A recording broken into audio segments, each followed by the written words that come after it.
Tottenham have done it through to the semi-finals of the Europa League, defeating Frankfurt 1-0 away on the night, 2-1 in aggregate. Don't think anyone saw this performance and result coming totally against the odds. I think you'll be very proud of Ange Postecoglou and the players tonight.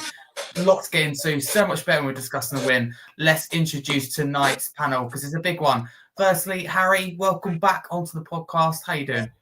Yeah, well, good. Thank you, Harry. Thanks for having me back on. I'm real night. So I said to my dad earlier, if we had lost tonight, I'd have been in a foul mood on this podcast. So I'm just thankful that we won tonight. Absolutely, Joe. It's so much easier whether it be hosting or guesting when Spurs do get a good result. Ian, welcome back. It's been a little while. How are you doing? Oh, no, absolutely over the moon. I mean, what a night. And the dramatic football is still going on in Manchester and in Rome. It's been a stunning night. And for us, a season that has given so little has suddenly delivered so much. I mean, what a performance tonight. Immense performance, immense result. And who knows? I mean, absolutely who knows from here on in. I'm probably going to put on the penalties in Rome now while I'm watching, and absolutely phenomenal. I am buzzing like a lot of people are buzzing. Absolutely buzzing. Absolutely. Thanks so much, Ian, for coming on. Joey, welcome on. You're on not that long ago, a few days ago. Welcome back. Your second appearance. How you doing? I'm all good, thank you, Harry. Happy to be back on. Good evening to the rest of the panel. Just when you thought Spurs had lost you, they just reel you back in. And here we are. Absolutely. I don't know about you guys. We're starting to get detached from Spurs and what has been this season. Starting to check out, but then we produce a performance and result like that just when it matters, because this is the business stage of the season now. Joseph, welcome back on again for you. It has been a little while, but it's always great to have you on. How have you been doing? Yeah, I'm good, thank you. Yeah, I think I'm trying to think of a time that you've had me on where we've actually been talking positively about Tottenham. I think this is the first time maybe I've come on and I'm actually feeling good. Exactly, I'm actually feeling good for once. But yeah, happy to come on. Thank you for having me. And yeah, really happy about the performance. Can't wait to get into it. Absolutely, thank you so much. And Benjamin, welcome back. How you doing? Yeah, great, mate. A lot better than I thought I'd be doing anyway.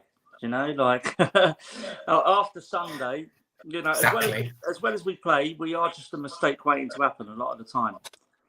So I would like sort of the last 10 minutes, I was just hiding behind the sofa, really. But he done well tonight, and I've been critical of him for a long, long time. But fair play to him tonight. He did well, and the team did great. So up the Spurs.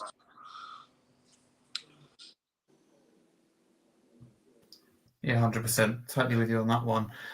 Before today, we'd lost 9 of our last 13 away games. And also, for example, referee. Only refereed us once, David Massa, when we lost that game. Dimo Zagreb under Mourinho. So a few things like that. Losing Son yesterday really stacked against us. So produce that performance and result was massive. But let's go back in time and go back to that Spurs starting 11 because people didn't see it. It was Vicario, Porro, Romero, Van der Ven, Udogie, Bentancur, Bergevall, Maddison, and Johnson, Solanke, and Tell. The bench looked a lot stronger. Austin, Whiteman, Spence, Davis, Danso, Gray, Bissouma, Sarr, Decky, Moore, Odobert, and Richarlison. Harry, any surprises at the time when that team was released an hour and 15 before kickoff? Not at all. I predicted the exact lineup. I knew that with Son out, Tell was going to be the obvious option on the left because obviously there were questions about Odobert, but I just think Tell proved against Wolves actually that he's definitely the attacking outlet on the left-hand side. He takes on his man, he beats his man. The three in midfield speak for themselves. We need creativity. Maddison, Bentancur can control it. Bergvall does both. He has a willpower to run. He can run and run and run. Doesn't really get tired, to be honest. He's so mature for his age. He's developed so much. I thought maybe Spence would have started left back, but we need our full strength 11. And so that back five is it. And then Solanke, 100%. And Johnson, you can't really drop him. So, for me, it was a perfect 11. Okay, thank you very much. Ian, did you feel the same? Happy with that 11? No real surprises in it when it was released? Yeah, I don't think he was going to use this as a game for experimentation. I think the one question I have for you and my fellow guests is did we benefit from Son not being fit? Because we had an extra, an extra dimension with Tell's pace and his ingenuity and what have you. I think the team pretty well picked itself. Bentancur, Bergvall, Maddison in the midfield. You could always argue about whether Spence should play on either side, but at the end of the day, that if you look at the stats, that back five is the successful back five. When that back five play together, we concede a lot less and we win a lot more. Just going to say one other thing is that when I've noticed this for the last probably 5 or 6 months, when Bentancur plays and plays well, we play well. There seems to be a correlation between the performance of Bentancur and the performance of the team. When he's on form, it just seems to make everything click. And it's hard to pick out individuals because everybody played so well. But Bentancur gives you a little dimension there that I don't think other players give us when he's on form. Hi, David. Good evening. Yeah, no, that's a really good point, actually. I haven't had someone mention that before, and it does make sense if you think about it. And Bentancur has been better last couple of games where we have got that result in Europe. So, no, I think you're spot on with that one. Joey, we'll come to you again on that Spurs starting 11. Someone has mentioned earlier, Jed Spence. Were you surprised to see him on the bench rather than the start? A little bit to a degree, but I think for the most part, I kind of expected Udogie to come straight in with obviously our Europa League campaign so much on the line. I knew obviously throughout his Spurs career, Ange's always preferred to go with Udogie and Porro when they're both fully fit. And like Ian said, I think that back five pretty much picks itself when they're all fit. Even though me preferably I would go with Spence. I can't understand Ange and why most people say that's the best five to go with. Yeah, fair enough. Thank you very much. That's good to hear. Joseph, I'll come to you, going on to the action itself. 16th minute, Van der Ven with a saving tackle off the ball over the top, which opened us up. What an incredible tackle it was, wasn't it, from Van der Ven? Very crucial. Yeah, it was. It was a bit of a because Frankfurt for the whole night weren't really giving us so many issues, especially in that first half. They really didn't, test us too much. And it was, I was a little bit nervous after I saw just one goal kick go straight all the way through, and then luckily Van der Ven caught up with Ekitike. That's what you want from Van der Ven. That's what he's there to do. But it should never be a situation where we're almost conceding from pretty much their goalkeeper having the ball and just a long ball all the way over the top. So again, great to have Van der Ven. We're so lucky to have him. We need to really, if Romero was to leave, we probably need to find a centre back who's got the same amount of pace, if that's possible, just to have that ultimate cover at the back. But no, very good from Van der Ven. But again, it's still something that we need to watch out for, because the fact that they can just play one long ball and they're almost in on goal is worrying a little bit sometimes. Yeah, no, 100%. Benjamin, do you feel the same? Because it was a good tackle from Van der Ven, but do you agree with Joseph that it was just, far too easy opened up, one simple ball over the top? Yeah, of course. Yeah, but I think we held our own good tonight. I think we weathered the storm, didn't we? I think we did really well. Other games we would have let a couple in tonight, but you need a little bit of luck as well. You have to have some luck. You have to ride the storm sometimes. And I can't complain about anything tonight, really. I think we were a little bit open at times, but as I say, we weathered the storm, and I think I'm really proud of Spurs tonight. I think we did really well. Yeah, absolutely, well said, 100%. 16th minute, Frankfurt made a substitution. Mauro Götze, how's he still going? He comes off injured. Harry, it was a big boost, wasn't it, for us? I think, talisman and Mauro Götze, especially really key in the middle of the park. So did that think, gave us a bit of a boost that he'd come off? Because he tried to continue, pulled up this hamstring, but he couldn't, could he? Yeah, no, I think with all that experience he's got as well, it's definitely a big loss. But like the commentary team was saying how that's a big blow for Frankfurt, and it was so early on as well. So I think that kind of set them back a bit.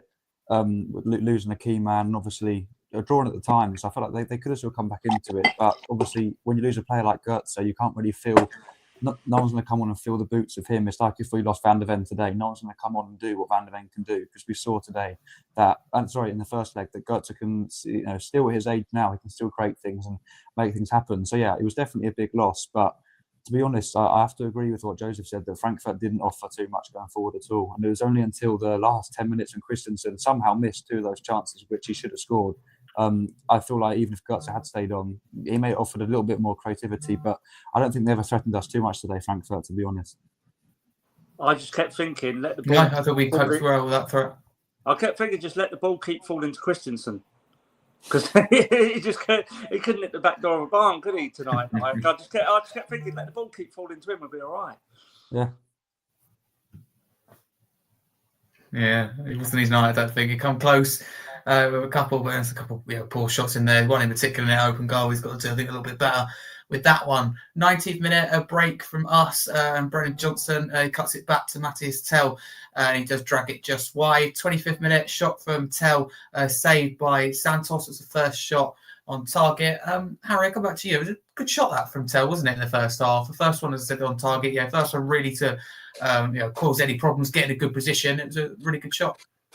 Yeah, definitely, and that's what we need. We need someone who's going to, cut in, beat their man, and just put a shot in first time, because that's what Son used to do, and he used to do it so well. And quite often, 9 times out of 10, he would find the back of the net. But we needed someone to do that today, whether it be Johnson, whether it be Solanke or Tell. But we definitely needed someone to offer that. And as soon as I left his boot, I thought it was heading into the top corner.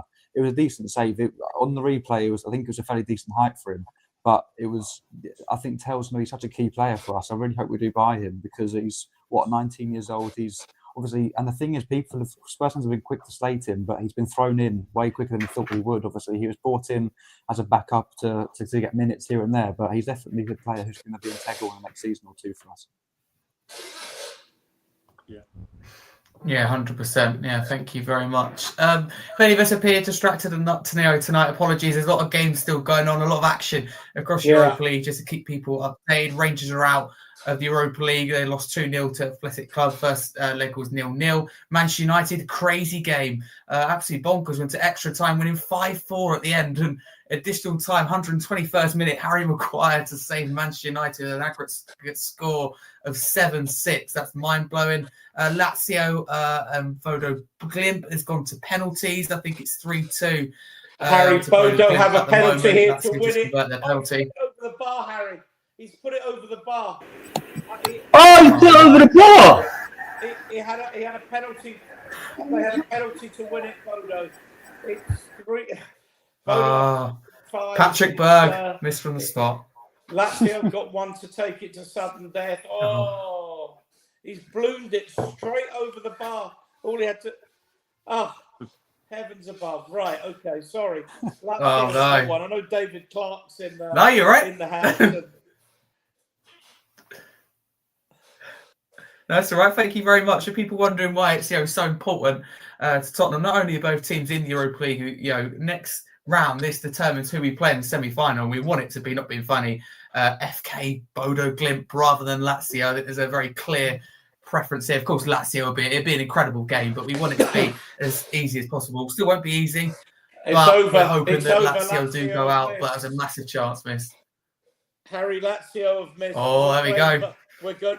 Bodo Glimt semi-final, gents. Yes. Yes.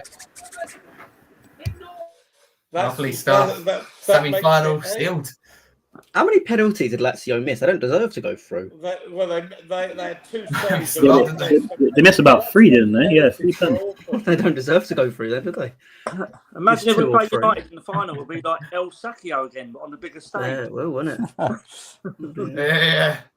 Yeah. Oh dear. I'll tell you what, we'll divert into the semi-final then, as it's just been confirmed. Harry, what's your reaction to that draw? Well, ecstatic, because that's the team I wanted. But the interesting thing with Bodo Glimt is I think the whole reason they won that first leg was because Lazio could not adapt to playing in the snow and playing on a 3G pitch. So I think it's going to be interesting for us to play away there. But does anybody know if we're home or away first? Home first. Oh, we're home first. Yeah. Oh, okay. Okay. I still think we can get the job done, definitely. Because I feel like that home leg, we can maybe get a 1, 2, 3 goal lead, take it to Glimt and just do what we did today. Because I was speaking to a few other people, like friends and family, and the way we defended today, if we can do this every single game, and for the final 3 games we're going to play in this European competition, we can win it. We can easily win it. We are the best team left in this competition by a mile. If we play like we did today, then I've got zero doubts and zero sort of like negative views on this. Like, this competition's ours to win, 100%.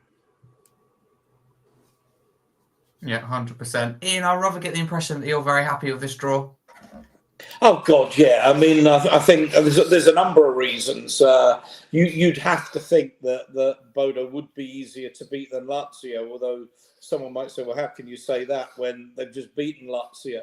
I think there's other things as well. I think, Lazio were Mussolini's team and what have you. I wouldn't fancy our fans going to Rome. I think it would be that would be a problem in itself. You would like to think that Bodo would be more beatable, that we would have the ability. I mean, put it this way, if I said to any of you in August that we would be paying Bodo Glimt from Norway in the semi-finals of the Europa League, with obviously the winner going to the final, would you take it? I think some of you might say, you know what?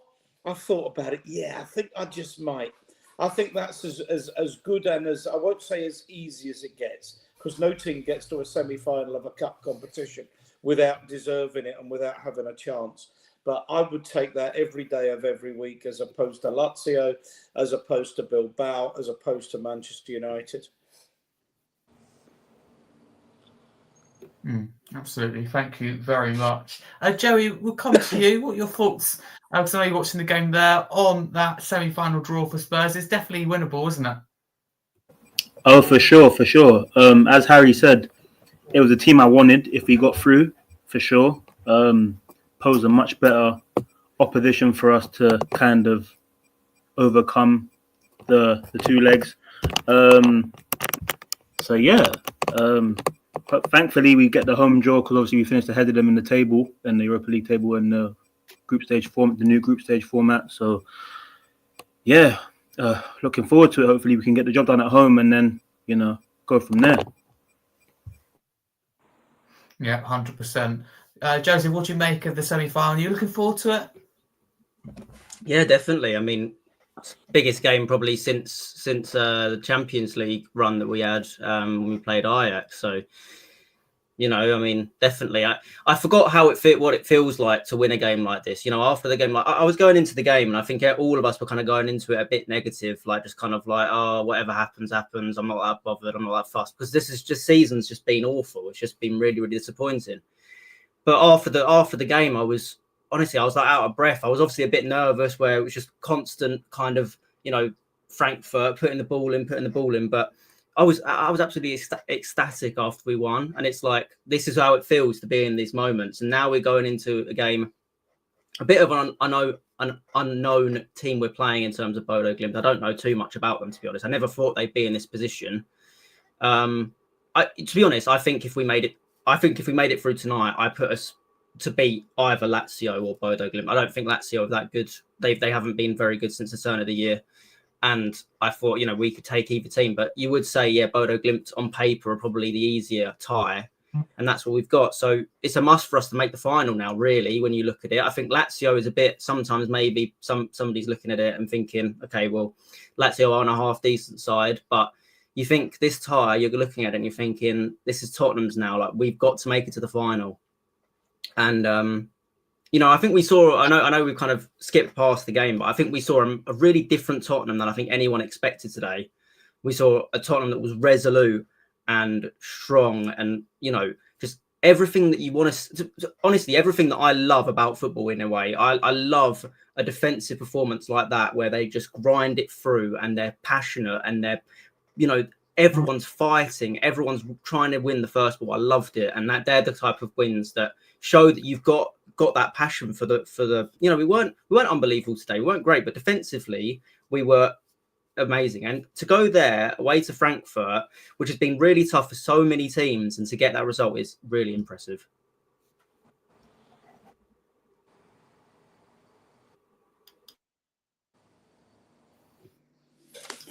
Sure, good find the mute button then. Yeah, oh God, absolutely. No, I think you're spot on, and we will get back to the game without a doubt. I'm just going to get Benjamin's thoughts on that semi-final draw. So, what are you thinking, Benjamin? It's definitely gone our way, isn't it? Could it be our year? You would very much think so, wouldn't you? And I just got to watch that come up just now that they've got 4 of their players out for the semi-final. They're suspended, so that's quite a lot of players, right? Especially if they're key players. So you would at home. We did like with Frankfurt as well in the last round. I think if we need to get a good cushion at home. 1-1 weren't good enough, was it? Because we all went into second leg thinking, "Oh, what might happen here?" We need to get good. I think if we get a good cushion at home, I think we'll be home and dry, especially if we play away like we did today. The only thing I'd be worried about is because it's at Bilbao this year, isn't it? I wouldn't want to play Bilbao at Bilbao. That's the only thing I'd be worried about. But, I'll tell you one thing as well that makes me feel a bit more positive about this. The fact that they were 2-0 up and they went away to Lazio. And I mean, they only just got through it. They conceded 3 goals. They looked like they were going to go out.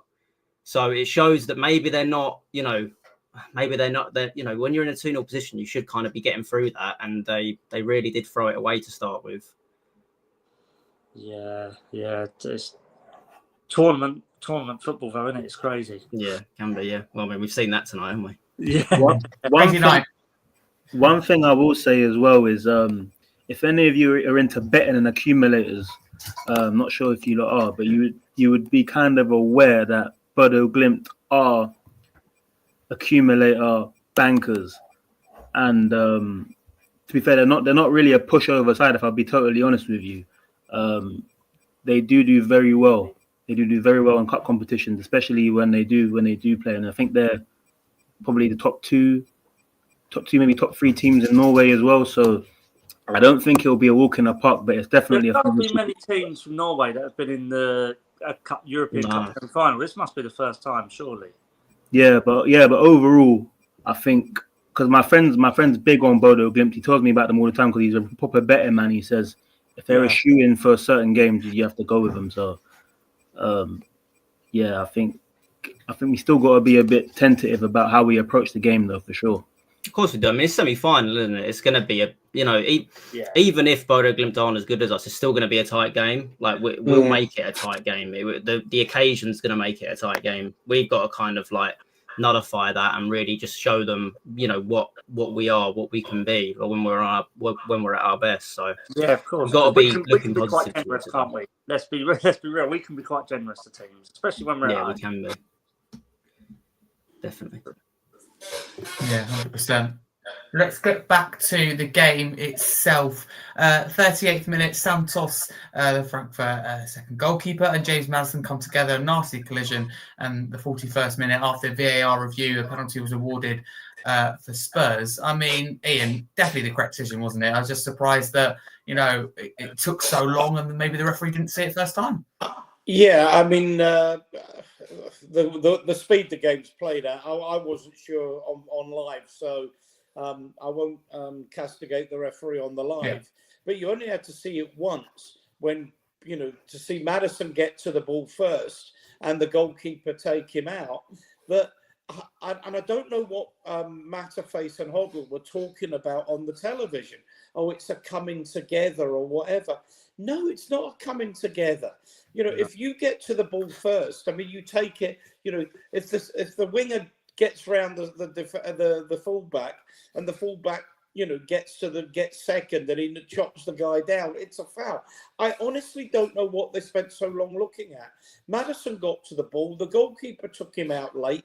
It's an infringement. It's a foul. In the penalty area, it's a penalty. And I don't know why they took so long deciding what was blatantly obvious. We saw we don't usually see this in Europe. I mean, I thought we saw a particularly inept display of refereeing from the Frenchman in Madrid, who seemed to take a long time. The talk about the referee's indecision is final. It was awful. And once again, the VAR, they should be taking 1-2 looks at this and saying, that's a foul, go and have a look at it and getting on with it. It took it took forever to give to me, I know we're all biased, but I'm an ex-ref. And to me, it was obvious. It was infringement of the laws. It was a penalty kick. And it should have been resolved very, very quickly. Not a difficult decision. Yeah, no, I agree with you. Benjamin, it would be a penalty anywhere else on the pitch, wouldn't it? I think that's what the commentators were missing. A lot of people that maybe don't think it's a penalty. I think they need to realise, don't they? It's, anywhere else, it's given as a foul. Oh, it's a foul. It reminded me, like, it weren't as extensive, but years ago when we played Villa, Mark Bosnich come running out of his area and he done Klinsmann. Do you remember that, Ian? Years ago. Yeah, I do. I remember it exactly. Yeah. It was a little bit like that because it was quite, but it was definitely a penalty. Like, I don't know why it took so long for it to be given. Like, I don't know why everything takes so long these days. It was everyone could see it was a penalty. He doesn't get the ball; he gets the man. I don't know what I don't know what they're thinking about. I honestly don't. Sometimes I like. Are they trying to make it difficult? Are they paralysing themselves by overanalyzing it? He doesn't get the ball; he gets the man. Bang, penalty, easy. Yeah. Yeah, it was a stonewall penalty without shadow of a Do you think, what about a timer? Maybe a timer on things, VAR, to speed up that decision. To get your thoughts in as an ex-referee. What do you think about that? Some people say it forces a mistake, but that way we know where we stand. We know how long it's going to take. I don't know if you could have a timer. Yeah, the thing is, like, you want them to get to the right decision. You want them to get there, and if it takes a bit of time to get there, then you'd rather it. If they just had on the time, then it's. You're right, but you're not getting the right decision, though, are we? Really, when it's taking longer. If you that's the problem, then, though, isn't it? It's not offside, is it? Really, I don't think so. That's the problem. Then it's about them getting it right. Yeah. No, I get what you mean, Harry. Like, I do get what you mean, but I just think, like, that's the problem then, isn't it? It's them getting it right. I think if they get the decision right 100% of the time, but it takes a bit of time, then everyone will be content with it. It's just the fact that they still get it wrong, even though they waste this much time doing it. So I understand it, but it's about them getting it right. I don't think it should be the length of it. I think just give it back to the referee, get all this stuff, just use the technology for goal line and just forget about all this. VAR came in as a trial and it hasn't worked. Like, give it back to the referee. Sometimes you get the decision, sometimes you don't. But I think it was a better game when it happened like that. It's how it's used for me, and it's just the fact it's ruining football now. It's just taking too long, sucking the life out of the game. And we're just getting incompetent, lazy officials, I think, because of it. But it's a shame because it's really good technology. It could be used in the right way. But you're right. I think it's been disastrous since being introduced. Joey, I'll come to you. I mean, it's a really nasty one, isn't it, from Maddison? Just hope that he's okay because he had to come off. Yeah, for sure. I think you always got to be a bit wary with them kind of collisions. Because as we've seen before, I think it happened to Petr Cech one time, but Petr Cech came off worse with it, I think. But that was obviously with a foot, if I'm not mistaken. But yeah, I hope he's okay. Obviously, he got substituted just before half time. But yeah, I think I've got to give him his dues and give him a lot of credit because he was brave there. He was very, very brave, and he got there first. And I think he probably assumed or would have known that he was going to get clattered. So I've got to give Maddison definitely a whole lot of credit for putting his head where it hurts and obviously getting us over the line with getting us that for sure. So yeah, Joey Pot just said that. Anne just said that Maddison's absolutely fine. Oh, so, beautiful, lovely. Then yeah. Fantastic. But you're right. But they also doing the pod after the game. They showed that level of bravery tonight that we've been lacking. That's what they need to get stuck in and show a bit about themselves, I think. Definitely. A little stat here from David Clark in the YouTube chat. It says Bodo Glimt's ground only holds 8,270 seats. There we go. Not the biggest club at all. Come on, we can do this. Won't be the atmosphere it was tonight then, will it? No, that's fair to say. Back onto the game, 42nd minute. We scored only goal of the game through Solanke from the spot. Harry, I come back to you. Really nicely composed penalty, wasn't it, from Solanke? Yeah, absolutely. I mean, he hasn't taken a penalty for us yet. So I was a little bit nervous with it. Obviously, with Son, you know what you're going to get most of the time. But the thing that did annoy me, to be honest, was the fact how we didn't have it confirmed before we took it. Tell had the ball in his arms, wanted to take it, but then Ange just saying Dom's going to have it. But like these things need to be decided way before the game happens, because if this is a bigger game on a bigger night and we're 2-1 down trying to get an equaliser, these things need to be happened, because all it's going to do is just it's going to help their keeper, because it's more time for him to think, which way am I going to go? It's going to mess with Solanke and Tell, because they're swapping and changing the ball. So these things need to be decided like before. But I think it was a great penalty by Solanke, definitely a good penalty, and it shows that when Son's obviously absent, he can step up and take it. So yeah, absolutely brilliant from Dom. 100%. Benjamin, a big moment for Solanke, wasn't it? He needed that. No goal in 11 games, doing the world of good, wasn't it?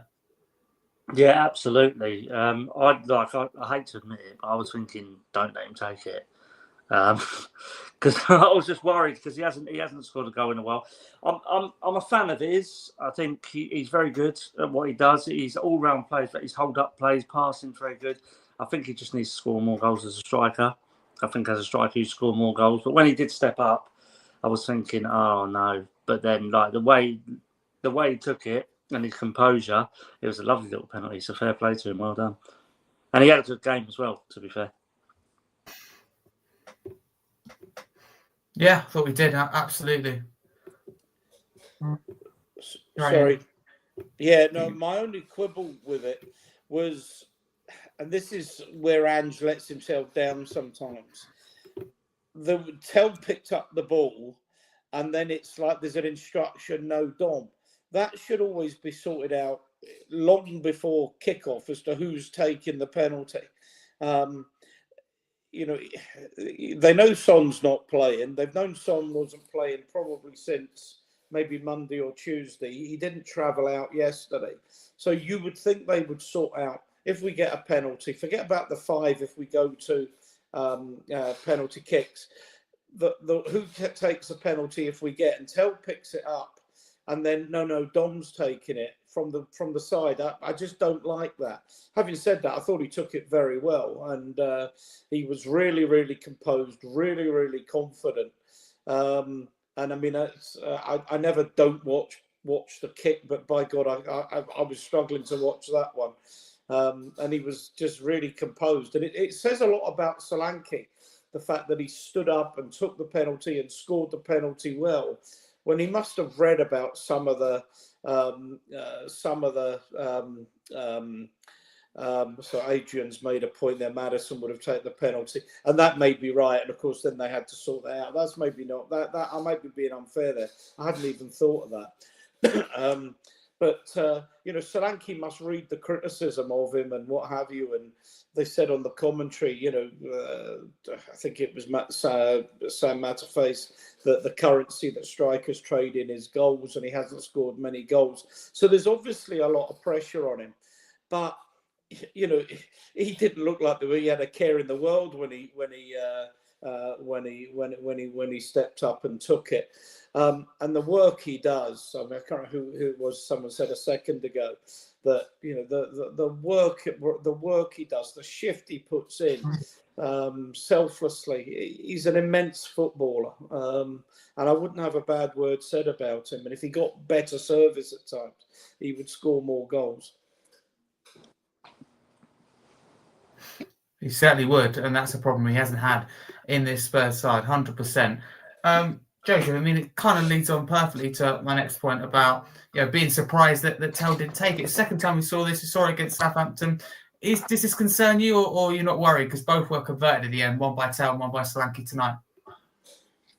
I don't know. It's hard to really say because I guess you don't really know the reasoning behind each of the decisions. I mean, in the Southampton game, it looked like Tell was just the penalty taker at that point on the pitch.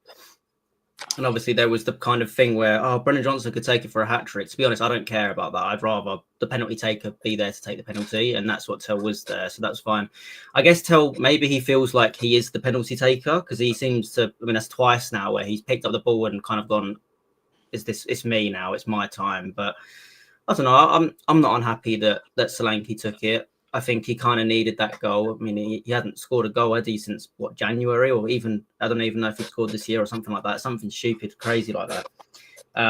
So I was happy for him to take the penalty, and he, dispatched it very coolly, very calmly. It seemed like he kind of waited for the keeper to move and then just put it straight down the middle. So it was a good penalty. One thing I want to mention, though, I thought it was a real shame that Maddison had to come off, because I thought he was really dictating the game really well in that first half. Yeah, he was.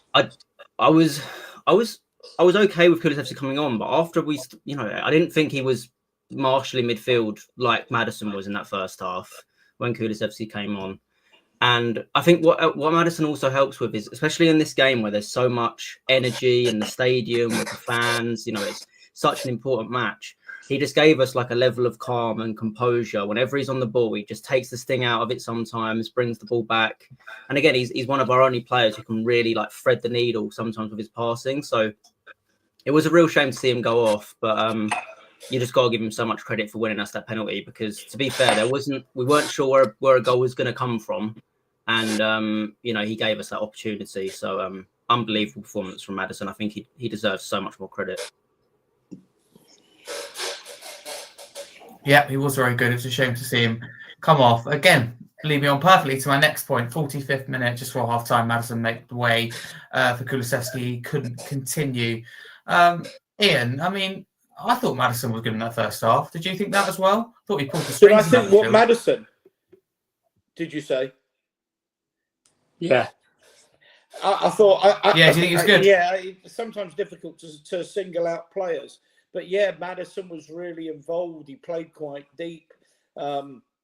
Gave Adrian, I couldn't agree with you more, Harry. I think that as well. So you can keep that up for the rest of the show. I thought, Adrian sent Bentancur my man of the match. Actually, I said to the boys before we went on air, Adrian, that I see a correlation. When Bentancur plays well, we seem to play well. He seems to be the glue that holds the whole team together. And I thought he was immense today. Maddison, immense. Bergvall, I hate to single out individuals. I know you've asked me to talk about, Maddison, and Maddison was fabulous. But even you look at Bergvall, and Bergvall wasn't at his spectacular best. He wasn't his eye-catching best. But you look at the positions he got himself into, particularly defensively, covering. Just in front of the back, the back four, getting into the penalty area, making clearances, getting blocks. His positional awareness for a 19-year-old, I thought, was absolutely phenomenal. And of course, when he moves away with a ball, that little turn of pace over 5 yards. He's 19, for fuck's sake, pardon my language, but he's 19 and he has a maturity of a 29-year-old. He's absolutely phenomenal. But as I say, Bentancur, if you're going to single out anybody, it's Bentancur. Porro was better than he's been in a long, long while. Absolutely. But it was just an all-round great performance. Yeah, it was one to be proud of, absolutely, and we'll get into all that stuff a bit later, because the players deserve a lot of credit. I think Anderson deserves a lot of credit. I think everyone associated with the club tonight does deserve credit. It's been a tough season. They've all taken their fair share of criticism, often justified. I think you also have to give credit when we do well, get those performances, and most importantly as well, get those results in important games that do matter. Just before half-time, it all got a little bit feisty, didn't it, Joey? What did you make of that? It all kind of kicked off. I don't know who was sent off at the end. I assume it was the Frankfurt coaching staff. It just, absolutely blew up, didn't it? Just to back something crazy. Johnson, he knows what he's doing. It's all a bit bonkers. Johnson does love a bit of shithousery, doesn't he? I don't really mind it as well, to be honest. I think we're losing that in the game in general. But no, again, the passion today from the boys, it was really happy. I was really happy to see it, and we've been missing that tooth and nail, that little grit about us, and I think today we really showed it. And obviously, Romero's always going to lead the way with being a fiery character on the pitch with his challenges and his duels and stuff like that. Overall, I think the boys stepped up, because obviously Aguero hasn't been great this season as well. So to go to a difficult place like Frankfurt and put on a display we did, both with our mentality and with the way he played as well. I think I was really impressed with the boys. So yeah. Nice. Yeah, absolutely. Thoroughly agree with that one. Joseph, I mean, both teams lost key players in that first, didn't they? We lost Maddison, Frankfurt lost Goetze. So obviously it was a shame for the game itself. Obviously, we know later on that it didn't affect us negatively in terms of the result. But that's two big players off the pitch in that first half. Two dictators in the middle of the park. Yeah, definitely. I think Goetze does help them tick, doesn't he? He kind of gives them a little bit, maybe what Maddison does for us sometimes, kind of that calm and composed nature. Again, an experienced head that's been there, done it. He's been on the biggest stages and done it. So I think it was a big loss for them to lose him. I didn't think the player that came, I think his name's Chaby. I didn't think he was that great after he came on, to be honest. So I do think they lost a little bit in Goetze. And for us, to be honest, I think we lost a little bit as well. I was quite happy to see Kulusevski back. I was hoping he was going to start. I didn't know how fit he was and everything. So in terms of if he was going to start or not, but I didn't think he was anywhere near as good as what Maddison was in that first half. Maybe I need to give him a bit of credit in the sense that the game was a little bit different in that second half. I felt like we did to kind of just sit on that lead and not really want to build from it. But I don't know, just the way that Maddison just kind of controlled the game in the first half, I really thought he was, a big loss for us. But again, we ground out the result, and Kulusevski was there to do that in moments. So, again, no harm done in the end. But I guess it took away from a little bit from the game, but I don't mind that. We got through. That's the main thing. That's what matters, exactly that. And I do think we play well. I think you do make some good points in there, though. Absolutely. Joey, what did you make of our first half overall? I thought we were very good. I was saying to my pal before I come on the stream that I think that was the most balanced and cohesive we've been under Ange since he's come through the door, to be honest with you. I haven't seen us play so balanced and kept everything very compact and tight and pushed up the pitch as a unit in his whole tenure, to be honest with you. I think we were so balanced today. And it was really, really, really refreshing to see. Because I feel like, why are we only just seeing this now that our season's hanging on the line? Why haven't we done this sooner? I think this is all we have to approach every game, I think, in my personal opinion. Yeah, no, I think you're absolutely spot on. Let's move on to some actions of the second half then before we hear from the likes of Ange Postecoglou players and get that Frankfurt perspective. Still a lot to get on to. 51st minute, Brennan Johnson was booked. 51st minute as well, Frankfurt free kick comes really close. Vicario was scrambling across his goal line. 60th minute, Romero comes agonisingly close with a header from a corner. I think he's got to do better there for me. 65th minute, Tell, nice little dummy, but he puts it just over the top of the crossbar, quite a bit in the end. He's shot from outside the box. 66th minute, Johnson nearly had his classic trademark tap in at the back post, but just needed a little bit more pace on the cross. 67th minute, Bentancur's free header goes just over the bar. He's really annoyed at himself because he had more space and time than he realised. 70th minute, Frankfurt wanted a penalty for handball. I mean, it was never going to be given, was it? 75th minute, Frankfurt come really close. It's a good save from Vicario, and I think the first time that Frankfurt threatened in a long while. 78th minute, Bentancur was booked. And 79th minute, Sarr come on for Tell. Tell you what, we'll stop here and discuss Tell's performance. We briefly have touched on it, but Harry, what did you make of him tonight? I think he grows in confidence game by game. 100%. Yeah, absolutely. I mean, what was his first game? I think it was Villa in the Cup. I think his debut, or it was very early on, that Villa game. And that little flick at the near post, the goal to make it 2-1, I just immediately thought that he's got something because it was such a tidy little finish from a player who's just been brought in. And then obviously for him to get thrown in, as I said before, he was thrown in a lot quicker than he probably would have wanted to. Same with Kevin Danso. But yeah, as the comment just said, he's so much better on the left-hand side because he can cut in on his right, he can shoot, he can cross it. And he's a joy to watch on the left-hand side. And as much as we all love Sonny, and it pains us to say it, but Sonny, he's not the same anymore. His legs, he hasn't got the legs anymore. But I've been really impressed with Tell. As I said before, I wanted him to start on the left. He did start on the left, and he proved everyone right, I think, that he can play a massive part in the game and they can be bought off, and he's a perfect substitution. I think something that needs to be credited is Ange got all the subs spot on tonight. Sarr on for Tell, brilliant. Extra legs in the midfield. Danso on for Johnson, fantastic. He adapted to a back five, so he's now changing his tactics when we need to, which is another point which we need to do.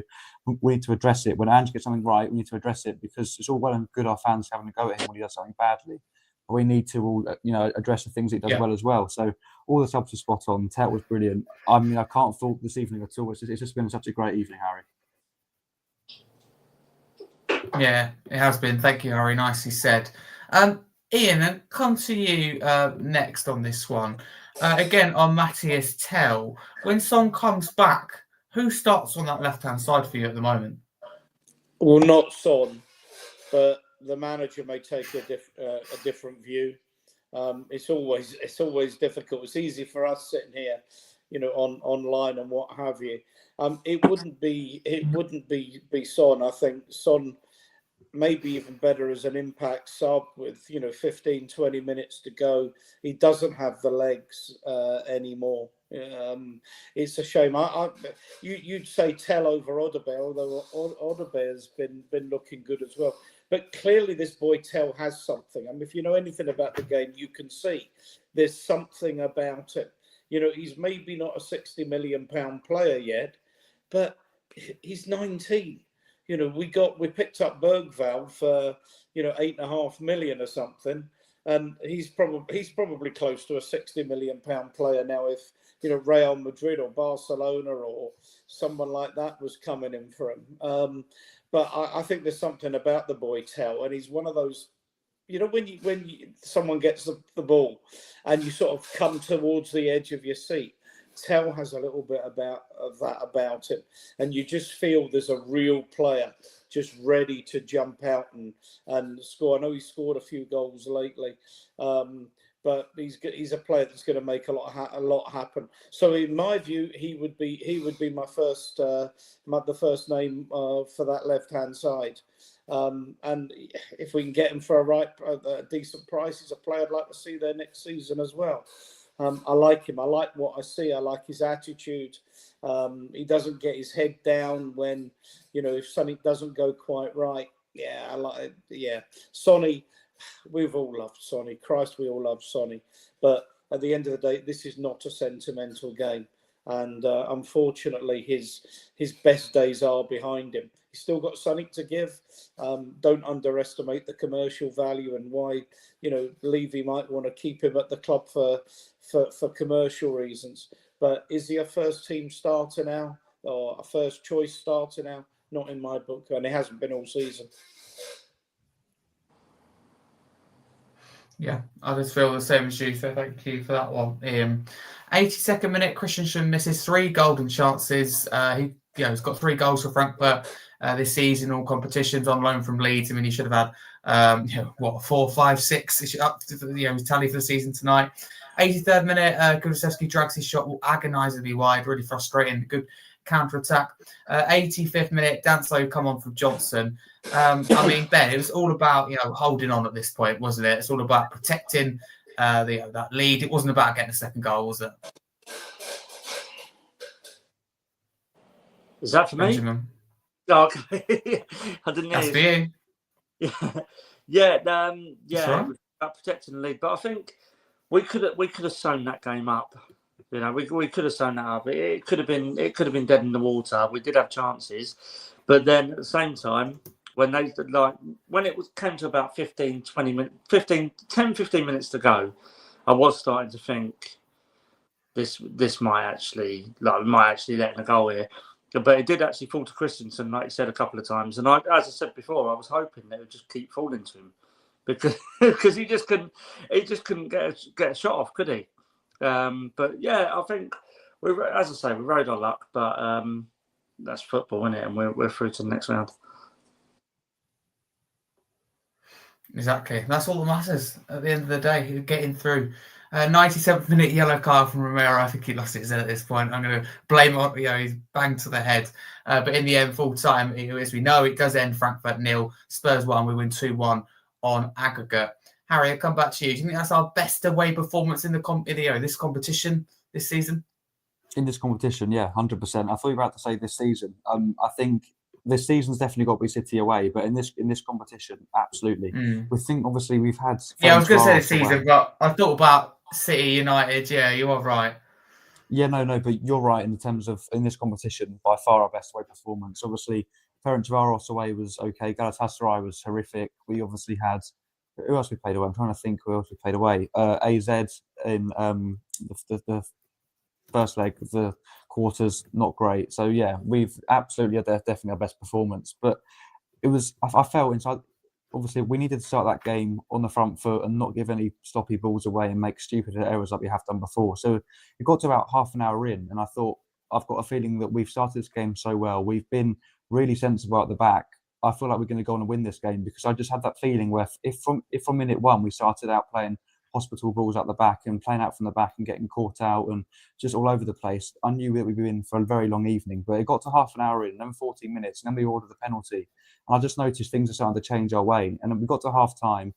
We came out, in the second half just as well as we finished the first half. We didn't, slip or get complacent. We stayed strong and we stayed resilient the whole game. We dug in deep for 90 minutes, and I was so impressed with us tonight, honestly. Yeah, 100%. Little stat here on Son. Yeah, go on, Benjamin. So the only thing that tarnished that City game, it was a brilliant performance City away, but the only thing that tarnished that result was after that, everyone started beating them. Yeah, we started the downfall bit. Yeah, it was. Yeah, we set the trend. We actually set the trend. Yeah. Yeah, we're claiming that. Absolutely. A little stat here from Spurs Diehards. It says Son has 451 appearances, the 7th highest in Spurs history. That is very, very impressive. Let's go on to some stats before we further dissect this game. So here are some match stats. Possession, really interesting. Frankfurt was 60.6%. We had 39.4%. You won't see that many times at all again this season. They had 14 shots to our 12. Frankfurt had 5 on target compared to Spurs' 3. Total touches inside box, Frankfurt had 37. Tottenham had 22. Certainly didn't feel like that. Goalkeeper saves, Frankfurt making 2. Vicario with Spurs making 5. They committed 7 fouls. We committed 9. 8 corners for Frankfurt, 7 for Spurs. So yeah, there are your general, suppose, kind of stats.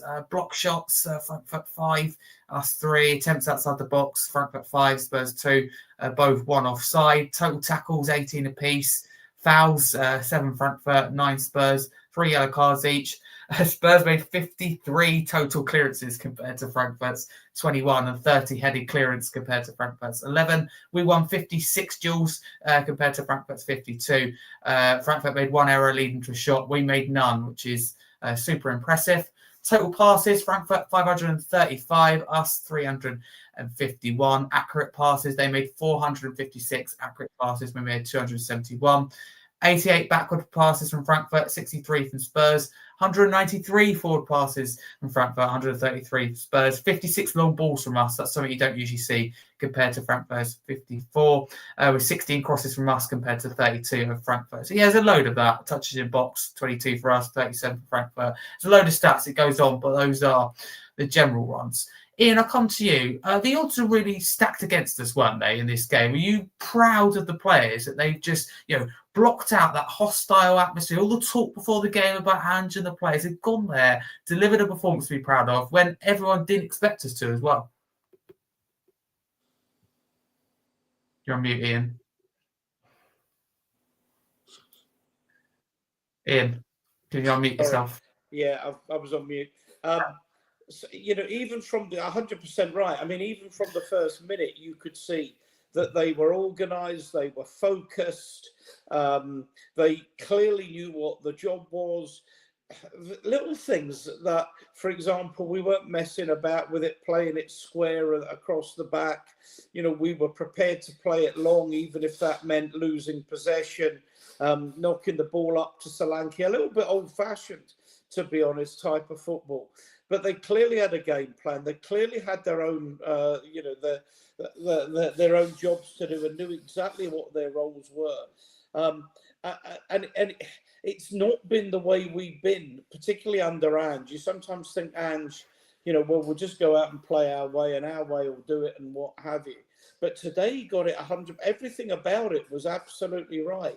we were prepared to vary it. He changed it to, 3 centre halves at the end. The sort of what we have, we hold, which is the old sort of 1930s Arsenal Herbert Chapman philosophy.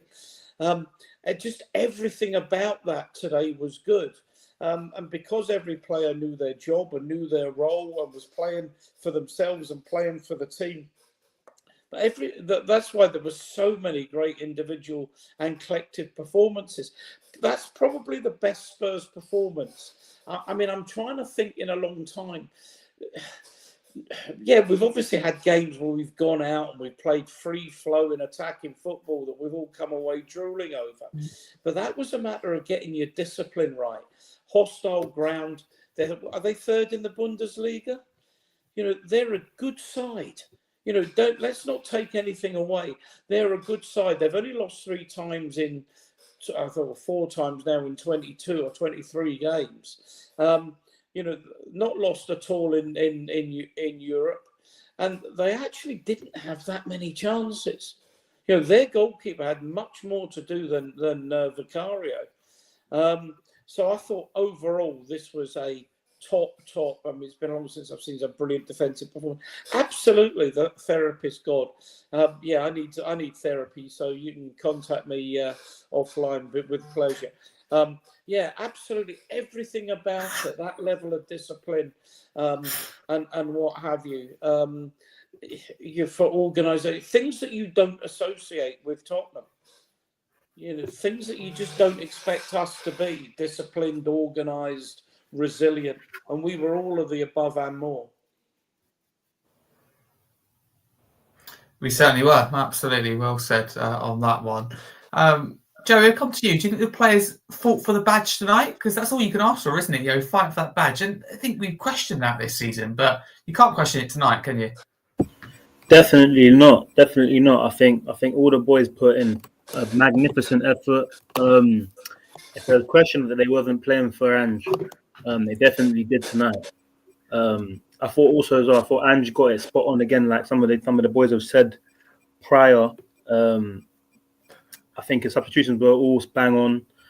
I think he just got it totally right today. I think it was good to see us actually play balance, as I've said before. And I haven't seen us play so well defensively all season. So now the top performance from all the boys, and I think everyone deserves massive credit, including Ange.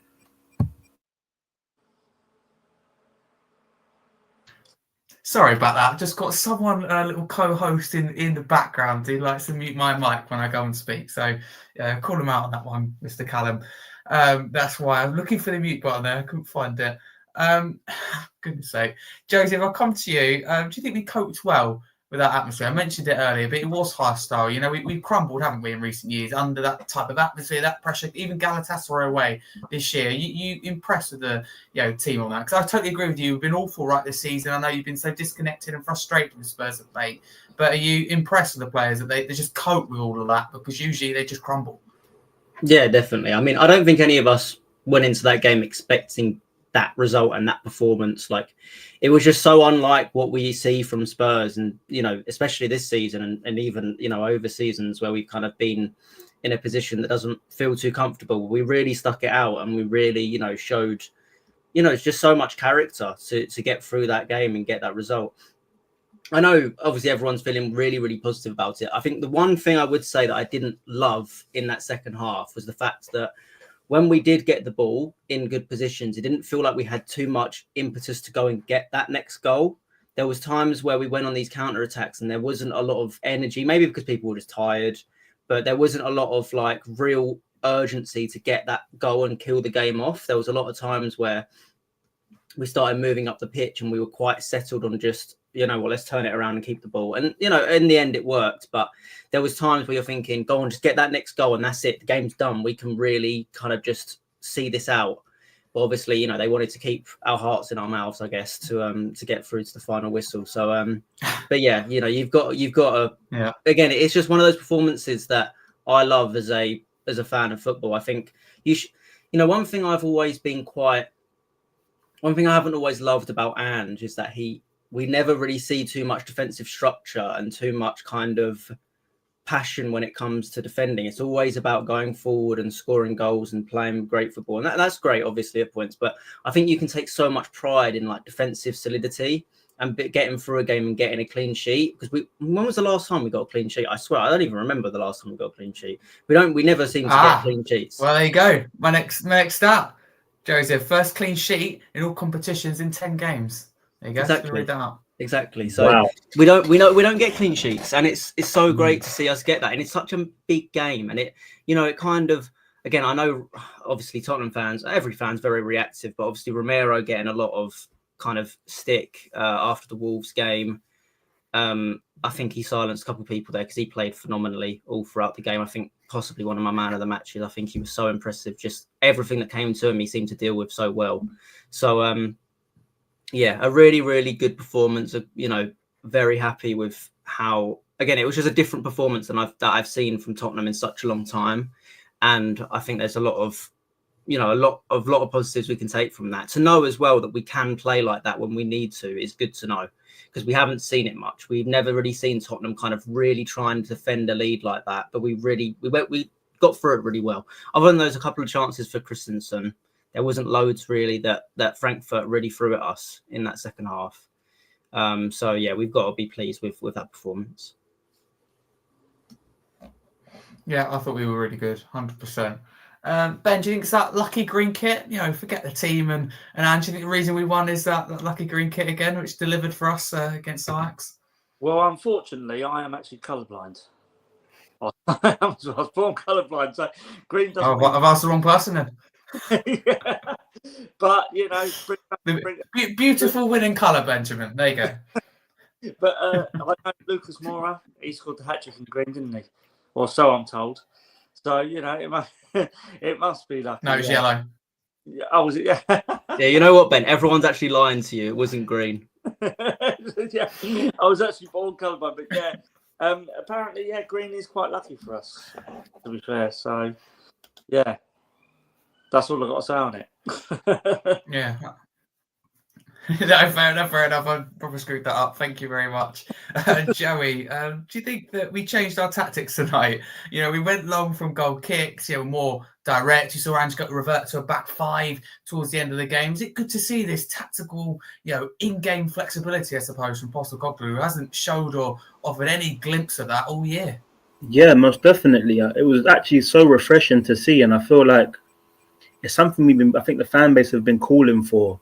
Well, a portion of the fan base have been calling for a long time, wanting to see Ange mix it up and change it, change his tactics when needed to, that kind of, I have to speak, everyone's laughing. Yeah, I lost my train of thought there. Everyone's laughing. Why is everyone smiling? That's all right, it's just a comment, sorry. Yeah, yeah, no, it's good to see him change his tactics and, kind of the word I'm looking for is adapt to the in-game scenarios and stuff like that. And I think he done that very well, obviously bringing on Sarr, bringing on Kevin. It showed that he can be tactical when he really needs to be. So it was a good thing to see. And long may it continue for the rest of our Europa League campaign. Absolutely, that's what we want. Listen, it's been no secret it's been a tough season, right? We've conceded 72 goals across all competitions, 21 defeats, 17 in the league. It's been really tough. I think tonight is what we all needed. Let's now play some post-match clips. We'll start with the gaffer, Ange Postecoglou. I think deserves a lot of credit tonight. What are you most proud of? Just the togetherness of the lads. Fair to say there's been a fair bit of noise around the team, but you wouldn't know it in camp. They've just been so focused on us, achieving what we want to, and super proud of them. Fans deserve a performance like that? Absolutely. Travelling fans were brilliant tonight. Hopefully they enjoy it, and they deserve it. Our fans have been through a tough time also this year, and we understand their disappointment, but hopefully this just gives them something to look forward to. You've been under a bit of scrutiny. Was it great to win a game playing your way, and will that shut a few up, do you think? Oh, I doubt it. I said yesterday, I'm the same coach today that I was yesterday, and my pleasure comes from just seeing this group of players rewarded, because they're the ones, they've never lost belief. The staff and the players haven't. Whatever the noise has been outside, and just super proud of them. Is this a good time to remind people you always win something in your second year? No, look, I'll leave that, people like to mock and they like to ridicule and diminish my achievements. That's fine. I'll just keep doing what I do. So, Buda Glimt or Lazio, obviously next, we don't know who in the semi-final. Right, might be them. Special season still on the cards? Absolutely. You're in the Final Four. It's a semi-final of a European competition. Even for this club with its famous history, you're not often there, so we want to make sure we put our best foot forward. Ange Postecoglou there. Ben, I mean, he got it spot on tonight, didn't he, Postecoglou, with his tactics, with his team. Does he deserve credit for you? Yeah, of course he does. Tonight he does, yeah. I've been the biggest critic of him for a long, long time. I remember when we lost back-to-back, I think we lost to Villa at home 2-1, then we lost at West Ham, I think, on the Thursday. And from then, I thought, he's not the guy. I remember just thinking this, like the football's attractive when it works, but I don't think it works as often as it should do. And that, obviously, the stats show that this year because we lost. How many games we lost this season in the league? Like 17 games. I think it's like 17 Too many. now, yeah. 17 in the league, yeah. Yeah. 19 in the comp, something like that. Don't lie, do they? But Might be more than that now. he can hold his head in glory because he did well tonight. He did do well tonight, and I'm proud of him. I'm proud of them all. He did well tonight. Fair play to him. Yeah, definitely, 100%. Let's hear now for some players. Let's hear from Dominic Solanke. Step closer to silverware now. You're obviously into the semi-final. How far can this team go? Yeah, I think it's been something we've been looking forward to the whole season, really. Being back in Europe, from the start of the season, we wanted to win the thing, and obviously we're a step closer now, so hopefully we can do it. The manager's taken some criticism recently, but that kind of performance, very much an Ange performance. Is that the best way to respond to the critics? Yeah, of course. I think obviously we haven't had the best of seasons in the Premier League this year, but ultimately we want to win trophies, and we got a good chance of doing that this year with this cup. So, like I said, hopefully we can go on to win it. There's Dom Solanke speaking there. Joseph, what did you make of his performance? Because I think he worked his socks off, didn't he? And he got his goal from the spot. Yeah, no, I mean, it's hard to really say too much bad about Solanke. I felt a bit bad for him that he hasn't been getting the goals that his performances deserve. And I think there's been moments where I've doubted it a bit going, I understand that he's been kind of given, quite a tough job in this team where he's having to do a lot of the grunt work and not really get too much of the rewards. But again, it just shows his professionalism that he's there in those moments to get those goals when we need it. And, he still will work tirelessly. It's such a tough job, this striker role at Tottenham. It'll be interesting to see what Harry Kane would have done in this role, because it would have been, it would be shattered. So, fair play to Solanke for, doing all the tireless running, always challenging each ball in the air. Really holding up the ball really well in moments of the game. Again, didn't really get any chances other than the penalty, but it's what he took the moment, took the goal which we needed, and again put in a tireless performance. So again, just capped off a great team display. So really, really happy for him. And again, he's come to Tottenham to play in these games. He was at Bournemouth, not playing in Europe. He's come to Tottenham, and now he's in a semi-final. So he's where he's meant to be. He's getting the goal to get us to that semi-final as well. So it's great for him. Absolutely. Before we preview Nottingham Forest, our next game, I mean, it doesn't matter at all. When we're talking about Europa League, which matters so much more. Let's be clear about that. But I want to go through man of the match first. So I'm going to go around one by one and discuss who your man of the match is. I get the impression we're going to get a few different names pop up. Harry, we'll start with you. Who took your eye tonight that you're going to give man of the match? Romero, 100%. He was unbelievable. Like, honestly, he was so good. He's had his critics and obviously people giving him scrutiny about whether his heart's in the right place or not, if he's going to go to Madrid in the summer. But he fought for the badge tonight. He was so good. Like, he was unbelievable. But then again, Bentancur was great. Bergvall was really good. But Udogie was tremendous. So there were so many players that could have had it tonight. Any 11 of them could. But for me, definitely Romero. He was unbelievable. Okay, good shout. I thought he was really good to that. Captain the side well. You couldn't say that against Wolves. You could certainly say that tonight. Well said. Ian, what are you thinking? Man of the match? For me, Bentancur. Thought Romero was very good. What annoys me about Romero is, he plays when he wants, but that's not actually a compliment in the scores when he wants scenario. So thought of silverware and what have you. Yeah, he was brilliant. But I said before, I thought Bentancur was absolutely fantastic. Getting everywhere, making interceptions, moving the ball forward. In a big field. I mean, there's a lot of players competing for that man of the match award. But for me, Bentancur was just on another level. And as I say, I'm saying this for the third time now. When Bentancur plays well, we seem as a team to find another level. And I thought he was fantastic today. Bergvall as well, Porro, Solanke's work rate. So many great performances today. Very proud tonight. Very proud. We haven't said that enough, have we, this season at all? We haven't been able to say that. And I've forgotten what it's like to win a game of this significance. So it's really nice to be talking here. A lot about amount of therapy sessions this year. So it's really good to be part of that. Joey, man of the match. You had Romero, you've had Bentancur. You got anyone different in mind, or are you going to back one or two that's already been said? Before I give mine, I'm going to give 3 honourable mentions. I'm going to go with Matthias Tell. I think he was superb today. I'll go with Bentancur, who's also superb today. But one that's kind of gone under the radar a little bit is Udogi's performance today. I thought Udogi was magnificent. Yes. I think he kind of gone under the radar a little bit. Defensively, he was great. Getting forward, he was great. I think he had a couple of times where he went for a cross or a cutback and it didn't really come off. Or in fact, he made a great cross across the box and no one was actually there for it. So just gone right across the goal and no one was there for it. And I think that's something we're lacking again as well sometimes with Solanke sometimes.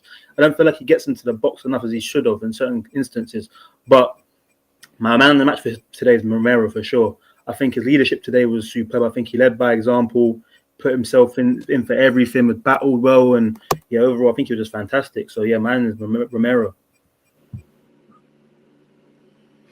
Thank you. There we go. Cuti Romero, captain of Spurs tonight, man of the match there. Joseph, what are you thinking? I think I mirror everyone's opinions here. I think there's so many players that you could really give it to. I think Romero was probably the man of the match, but I think Tell was unbelievable. I put a tweet out, a couple of days ago when we found out Son was going to be there, and I said I think it might be a bit of a blessing in disguise because we're going to see what Tell can truly be, and he showed it today. He showed that he can be that next player up for Tottenham if we were to sign him permanently. So I was really impressed with him. I think probably someone different than no one's mentioned for me, maybe man of the match was Van der Ven. I think he was just. He didn't put a foot wrong, did he? All game. And again, you think about that goal-saving challenge in the first half. About him, there's no one else that does that. That's probably a goal for Frankfurt. So he was also winning everything in the air, Van der Ven. He was really, really impressive. So someone different, I'd give it to him. But I think it's probably him or Romero, I think, for man of the match. But again, everyone, I think we said it before. I think Ian might have said it before. I think everyone gave a 7 out of 10. Or it might have been Ben, actually. Said everyone gave a 7 out of 10 today. So I think everyone could be happy with their performance. But if I was going to pinpoint one, maybe I'd go with Van der Ven. Yeah, okay. Thank you very much. Benjamin, what are you thinking? For me, I think Udogi was my man of the match today. I just think he looked on point today. I think he was tired. I think when he pushed forward, he looked like a threat. I just think he was organised. I think he had a really good game. For me, it'd be Udogi. Okay, thank you very much. That's everyone's man of the match, and that wraps up the Frankfurt review quite nicely. Before we finish, let's quickly preview Forest this weekend. It's a Monday night kickoff. First, let's get the Forest perspective. So big up to Dan from Talk Forest TV, who sent in his thoughts ahead of this one. Big game for Forest, though, it has to be said. Hey guys, it is Dan here from Talk Forest TV. Hope you're doing fantastic well. Big thank you for Scarfe for asking me to do a preview for you guys heading into our game on Good Monday, Bank Holiday Monday. obviously, going into it, especially after the first season, we have had a terrific season. Yeah, fair enough that. We have had that 2 bad defeats. Obviously, we dropped down to 4th now, which first time we've done that this year. But you know what? We are having a terrific season, and without a shadow of doubt that I cannot mean too much. If we finish in the European positions, it'd be a magnificent season. I mean, to say where we were last season to this season, we are having a terrific season. Going into the game on Monday, I feel like that it'd be 2 teams first fighting for European football. Obviously, at the recording of this video, which is first morning, you guys who got European football to play for, and obviously going into the Premier League, it'd be a bit of a dead rubber game for you guys. Anyway, regardless of if you guys watching this before, it'd be after the Frankfurt game, you guys will be having a dead rubber game against us who fighting for European football. So, without shadow of that, it will be a massive game for us to try and get 3 points, because we got to be fighting for all ends and getting many points to stay where we are. To be fair, and if you're watching it, obviously after kick-off on the weekends, might be outside top 4, so it will be massive. Thoughts on Ange? It's not worked out for him this season. Yeah, fair enough. European football still on the cards for you guys. You guys are having a magnificent season in Europe, but in the league, it's not worked out for him. I know there's a lot of criticism on Ange, especially in terms of how he's been playing, how his style of football, obviously the relationship he has with the fans as well, it's not the best from what I gather from the outside perspective. But you're still getting new results in Europe regardless if you guys go through or not at the time of the recording. What I think of the result, you know what, I'd be happy with a 1-1 draw. But saying 1-1, my heart's saying 3-1 Forest. Thank you for Scarpe for letting me come on you, Ed.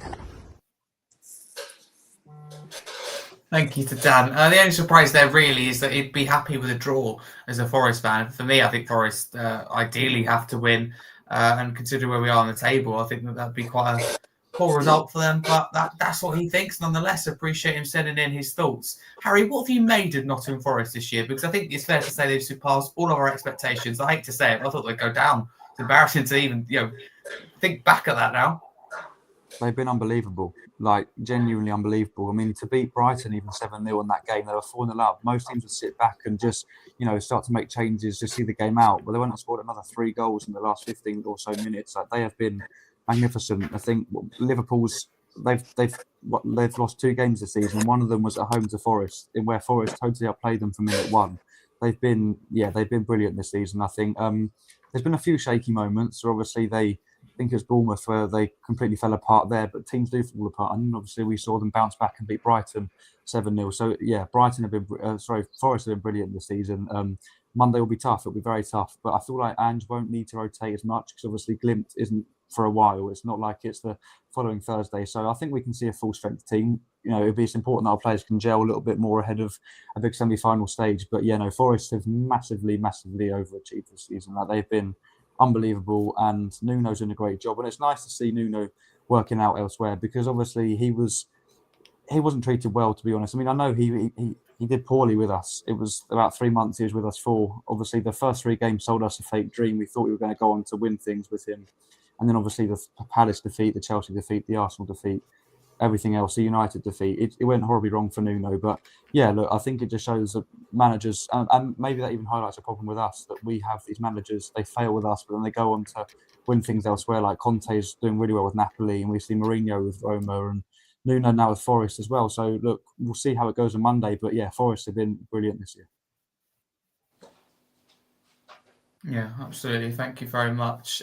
Joey, you happy for Nuno? Harry mentions it there. Doing well at Forest.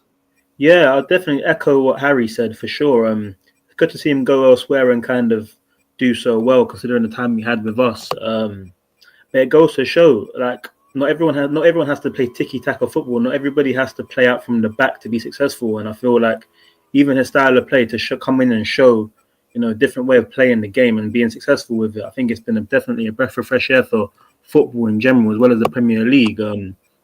But yeah, and it's been a overall real breath of fresh air to see a team outside of the top 6 do so well and compete at that kind of level and upper echelons of the table. So yeah, I think big credit to Nuno, big credit to the Forest players as well, and yeah, man, it will be interesting to see how they finish the season.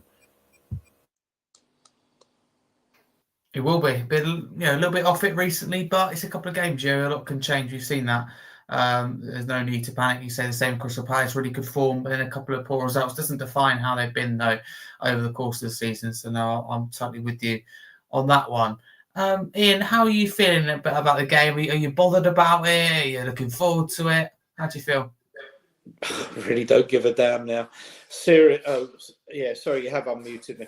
I really don't give a damn. I think everything now needs to be focused on the 1st of May and the 8th of May and getting to the final. I think it's on the 21st. It's there or thereabouts. They are, let's say, 3 games that really matter.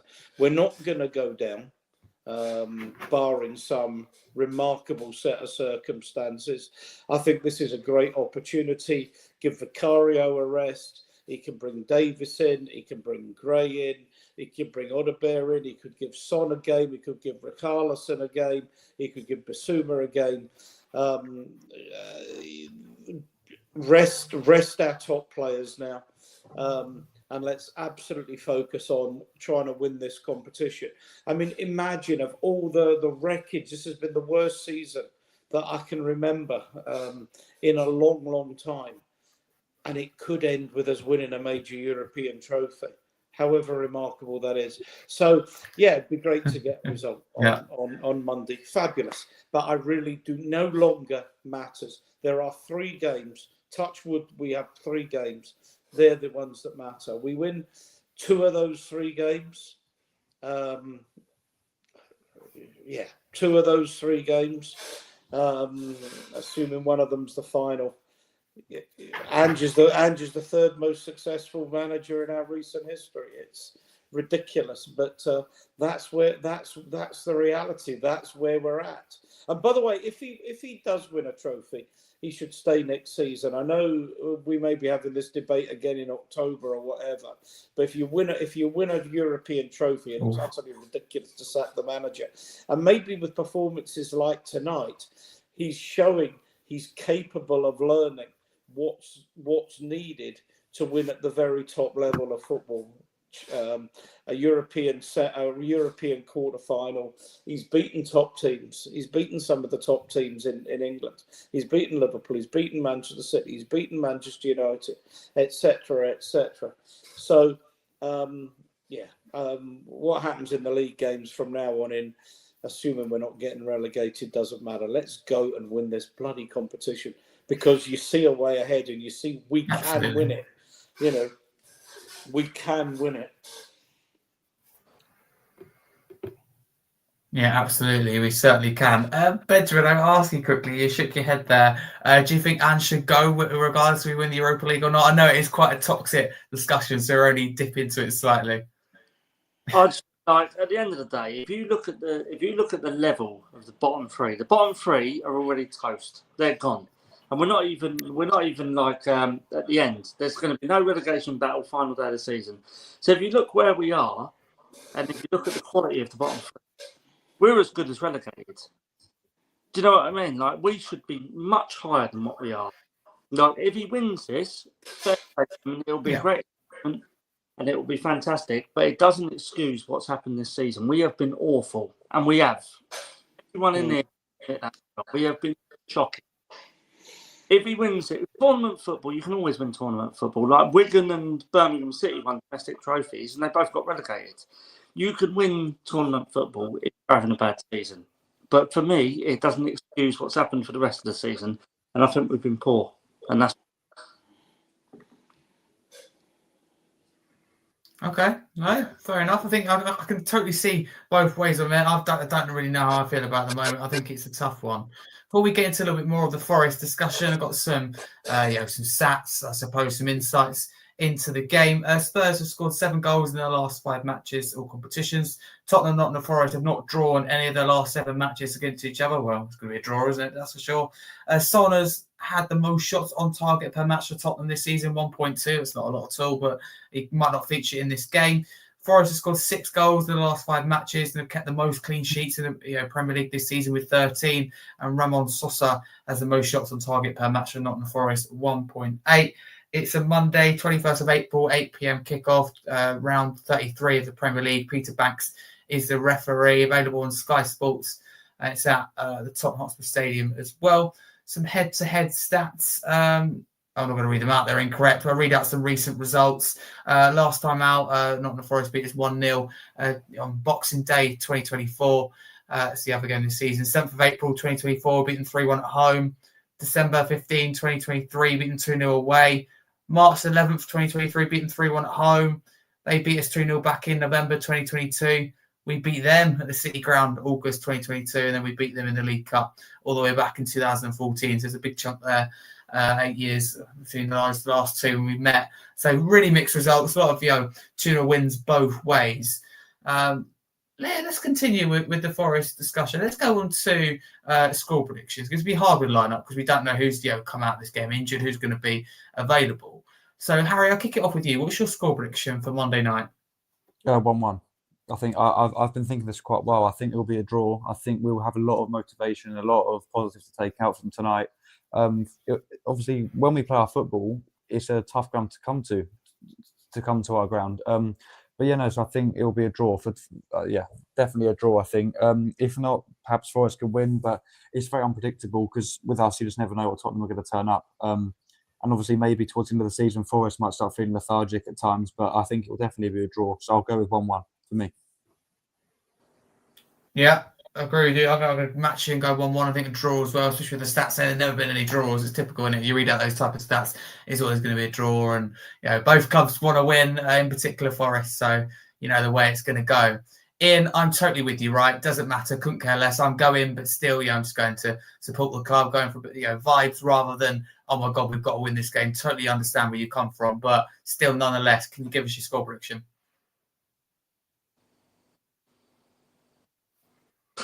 Oh, hang on, sorry.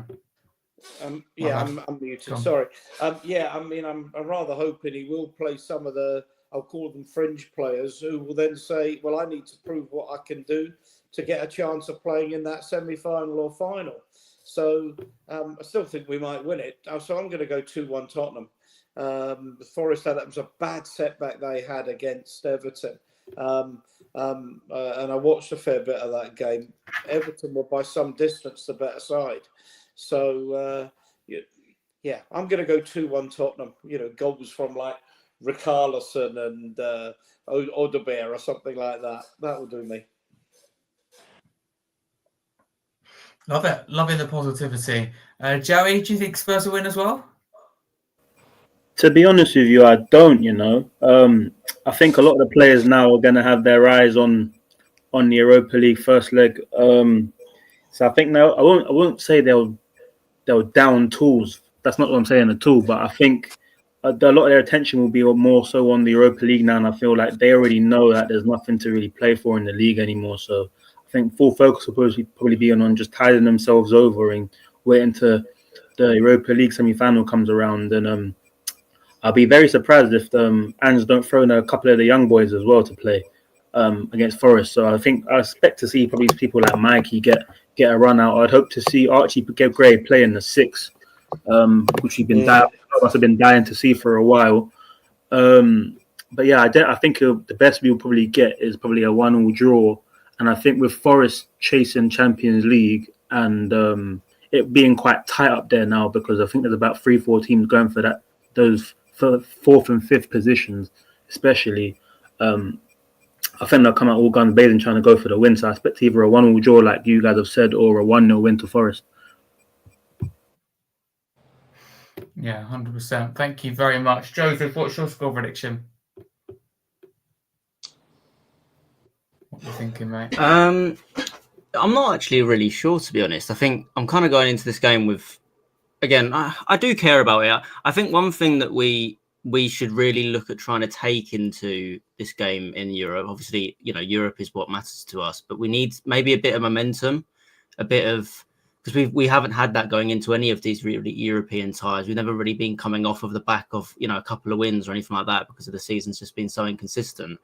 So as much as obviously I do want, some rotation, we don't want to get injuries. I think these players need a bit of momentum going into these games, and maybe go into it thinking, we are playing really well. We can go out there and win 3-4-0 and kind of just get over the line in the first leg. So going into the game, though, I think this game matters a lot more to Forest than it does to us. Obviously, they're looking to try and stay in the top 5. And, it's going to be tight coming towards the end of the season, especially where they have dropped some points recently.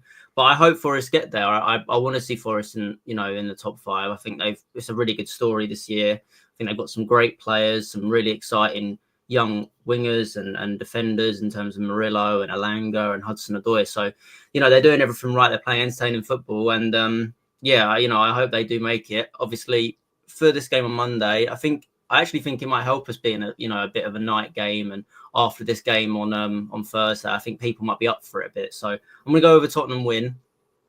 I'm going to go 2-1 to Spurs, and I know you know me, Harry. I don't usually predict Tottenham to win, so definitely coming off of positive feeling from this game. But yeah, I'm looking forward to it, to be honest. I always enjoy watching Tottenham. Sometimes I end up afterwards hating it because I'm thinking, what the fuck was that I just watched? But I'm going to go into it confident and think maybe we can get something from it. Love it. The difference a win makes, eh? Just genuinely, to see it genuinely is. 100%. It's a difference. Difference the game makes. It just gives you so much more belief and so much more, like, straight away after the game, I'm like, we're gonna go win this. We're gonna go do it. Probably again, by the time we get to the Bodo Glimt game, we're gonna lose 3 games, and I'm gonna be sitting there going, I don't care anymore. But we'll see. We'll see what happens. Get lost, yeah. I was going, we'll get it. Yeah, we're going to struggle tonight. And now I said to them, I think we're going to win it. They're going to win the whole thing. Genuinely. So just how quickly things can change in football. A goal and a win, just for momentum, is huge, because it's all going to speak to Southampton when we're expected to win. It doesn't really mean anything. But a game like this, it means so much. It gives you a lift. You go, there's still something to play for. And just the fact that we've got an opportunity at this stage of the season, mid-April, late April, to still win a trophy is huge. That's what Postecoglou is still at the club for, rightly or wrongly, and we can still achieve something special. You're so right, Harry. Like, I was thinking, there's been games in the Premier League where we've won a game. I remember when we beat Ipswich, and I didn't really feel too much for it because it just didn't. I didn't feel, it didn't really matter. It felt like the season was kind of over in that. But this game, I felt it. You feel it because it's such an important win in Europe, under the lights, in such a big game in a quarter-final. It's such an important match. And we got over the line and we did it. And it's like, that Bodo Glimt game, it's massive. It's absolutely massive. And there's so much more, like, the atmosphere is going to be unbelievable for that, because that everyone is going to be so up for it, so ready to just, it's a different feeling when you win in Europe. It's just massive. So, really, really, looking forward to that next game against Bodo Glimt. Can't wait for it. Absolutely. Same as you. Can't come quick enough. Benjamin, wrap us up with your score prediction. So I actually think that Spurs, we'll win 2-0, I think. Do you know what I think? Unfortunately, well, not unfortunately because they're playing us, but unfortunately, I think Forest have run out of steam, and I don't think they'll get that top 5, because you've got Newcastle, you've got City, they're breathing down their neck. And Newcastle and City, they do this kind of thing. Nottingham Forest don't. So, unfortunately, I think they'll get a Europe place still, but I don't think they'll get Champions League. I think they're going to unravel Forest, unfortunately, but I hope I'm wrong, because it'd be lovely to see. Really? Do you know what I mean? But I think they will unravel, I think. Interesting. I'll have to say, thank you very much. That wraps up for Forest. Before we finish, just want to I forgot to play earlier, thoughts of a Frankfurt fan. Well, actually, Spurs fan, context here. So Philip King here, he's a Spurs fan, but has lived in Frankfurt for a long time. Went to the game, spoke to lots of Frankfurt fans. So here's his thoughts because he was at the game. Here's what he had to say. As we walk back to the tube after an amazing game today, reactions. Well, probably not many people expected Tottenham to win tonight, but in the end, Spurs produced a performance of solidity. We got the goal where we needed to, and it was a deserved penalty. Probably should have been a red card. We didn't allow, actually, in the end, too many Frankfurt chances.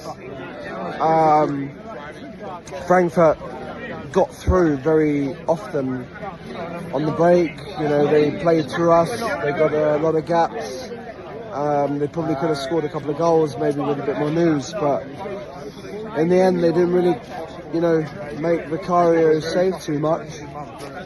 So, you know, Spurs actually, you know, dealt with everything quite well. We didn't create too many chances, but I thought in the first half, Tottenham didn't really control the game that well, and, you know, Frankfurt were better, but in the second half, Spurs were quite comfortable. We looked alright. We didn't look in danger at any time. We didn't do anything amazing in attack, and we didn't really do anything crazy bad in defence, and it was a solid performance, and in the end, at least we kept a clean sheet. I didn't quite agree with some of the substitutions from Ange. I thought we didn't need to go so defensive, but in the end it worked out, so what can I say? Kudos to Ange and kudos to the team for coming through and keeping a clean sheet and obviously winning the tie. So, you know, come on you Spurs. I've just seen that we're playing against Bodo Glimt, which we should come through, I believe. United have obviously clawed back a game against Lyon.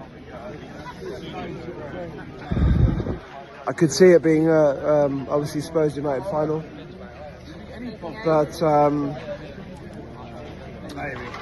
yeah, solid performance tonight. Nothing special, but we didn't concede. I think Frankfurt will be disappointed with their performance. I don't think they blew anyone away. I don't think they, you know, had the power that they would have hoped.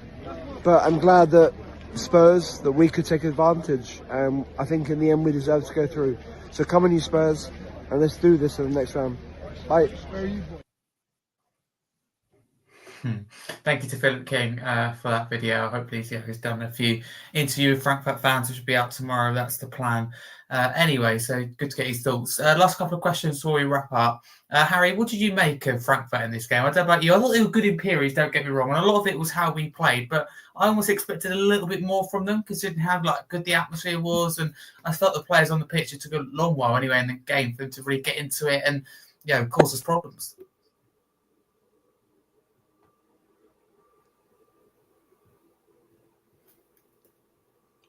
Can you hear him? I can't hear you, Harry. He muted himself.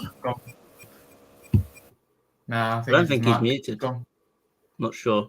No, he's not muted. No worries, Harry. I'll let you sort it out and come back. We're at the end now anyway. No worries at all. It does happen.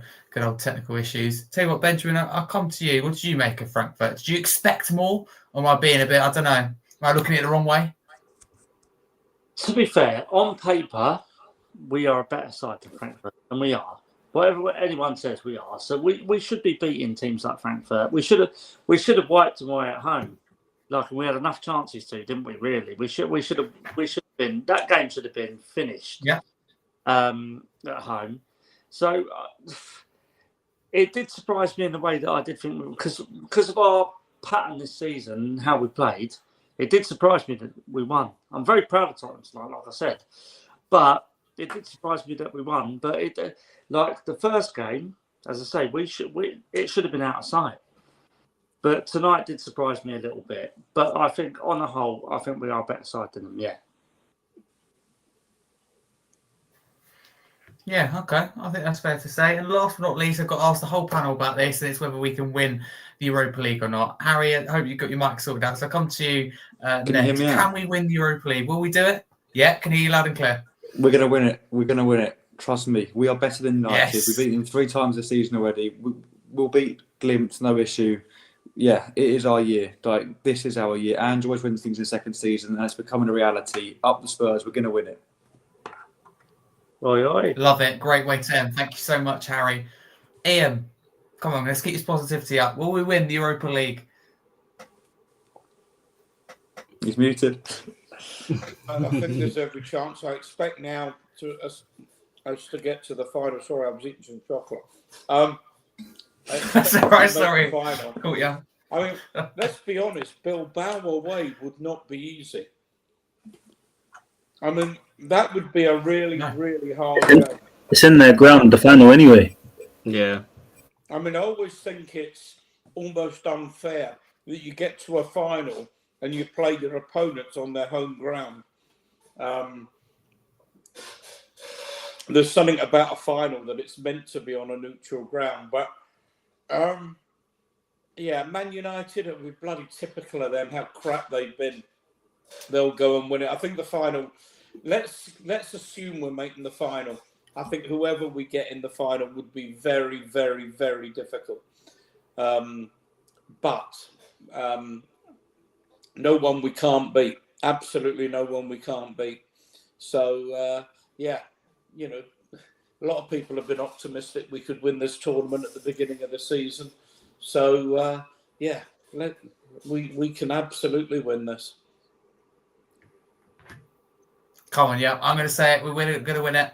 That could change very quickly with Spurs. So I don't get the hopes up too much, but I think that this is our year. Totally agree with all you. Come on, Joey, we going to win it? We're going to win it. We're going to win it. You got to be positive. We got to be wishful thinking. We have to be confident. I think tonight definitely gave us a huge boost. And yeah, I think something funny that just come to my mind as well is, remember earlier on in the season when we played United and it was dubbed the El Sacico. How ironic would it be if both Spurs and United get to the Europa League final and it's dubbed the El Sacico, but it's a Europa League final? That would be absolutely. But no, I think we can definitely do it. I think it's ours. It's ours to lose. It's ours to lose, and we got to just have that mentality to go all the way. So yeah, let's do it. Love it. It has our name on the trophy. Oh, I love this. Joseph, are you all feeling positive tonight? Come on. Yeah, no, I am feeling positive tonight. I genuinely think tonight, if we play, unless we play Atletico Bilbao in the final, I think tonight was probably our toughest game. I think maybe I'm underestimating Bodo Glimt a bit, but I think Frankfurt was one of the toughest games we were going to have to play for this final run. I think if we play United in the final, it'll be a tough game, but we can beat United. They've been crap this year. I know we've been crap. Come on, they've been crap. We beat them 3 times. We can beat them. So yeah, I'm gonna go. We're gonna win it. I mean, my head's still kind of saying no. All I've known my whole life is us not winning it. So, but my heart is like, yeah, come on, get on the bandwagon and just go for it. So yeah, I believe in us. I think we can do it. Love it, Joseph. Thank you so much. Benjamin, wrap it off with you. Come on, always look to you for a bit of positivity. Will Spurs win the Europa League? Yeah, of course, we're going to absolutely smash it. But, no, but yeah, the thing is, like you say, like if we play Bilbao and it's on their turf, like whoever determined that didn't know that Bilbao would get to the final. It's like when Man United got to the final years ago, 2011, at Wembley against Barcelona. They had the advantage on home turf, but Barcelona smashed them. So you never know. Do you know what I mean? I think we are in a good position, and I think we can do it, and I hope we do. But you never know. It's Tottenham, innit? So let's see. But I think if you ask me honestly, yes, I think we can win it. Yeah. Book your hotels, gentlemen. Book your hotels. Yeah. Get it, but Bilbao, save the date.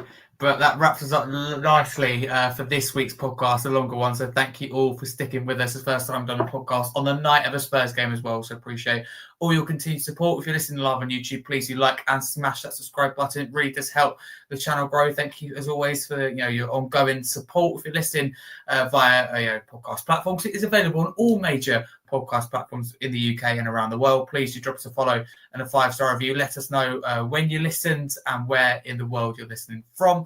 and let's go through the panel tonight. Massive thank you to all of them. Harry, thanks so much for coming on. Always good to have you on. It's good ball knowledge.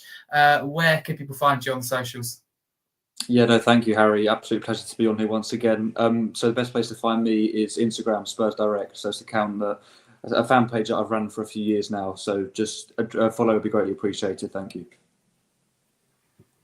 Yeah, make sure to do that. Thank you, Harry. Ian, thanks so much for coming on. Sorry to keep you up so late and to stop you from eating chocolate as well. Hope it was worth it discussing this Spurs win. Where can people find you, Ian? Yeah, Spurs Diehards. We go out on a Tuesday, Friday, and Sunday. At least normally. There's no game Sunday, so whether we'll go out, we'll skip Sunday and do Friday, Monday, or Friday, Tuesday. I don't know.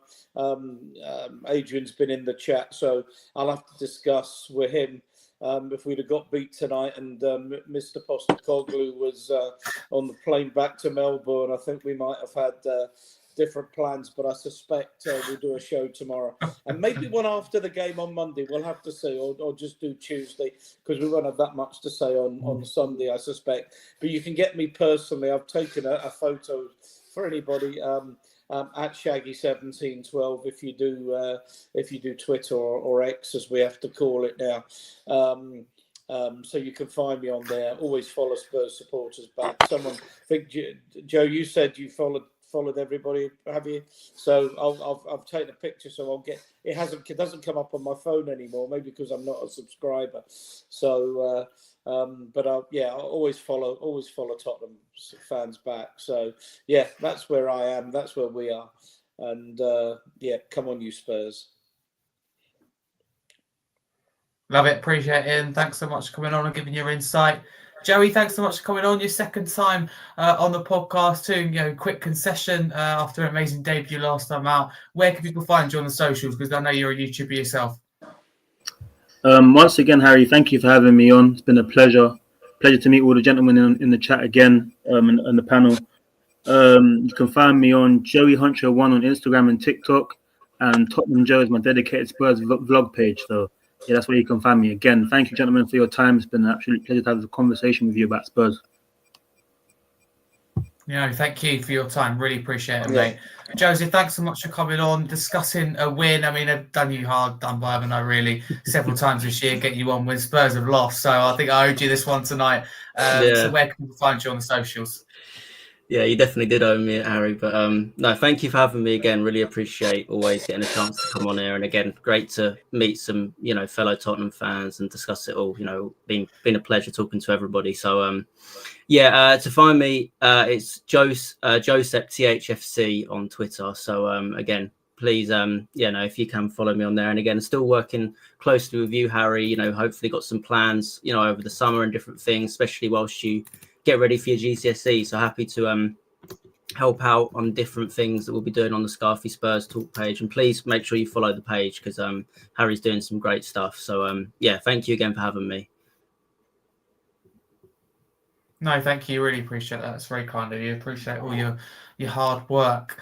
Benjamin, thanks so much for coming on. Thank you very much. Is it beers for you now or is it bedtime? Where can people find you also? Just let me go to bed, please, mate. I just want to go to bed. I thought you said that. God, that's great. Where can people find you, though, Benjamin? Where people follow you? People usually follow me down to the pub. That's my usual haunt. But if you don't follow me the pub, you can follow me on Twitter as well. I don't even know what my handle is.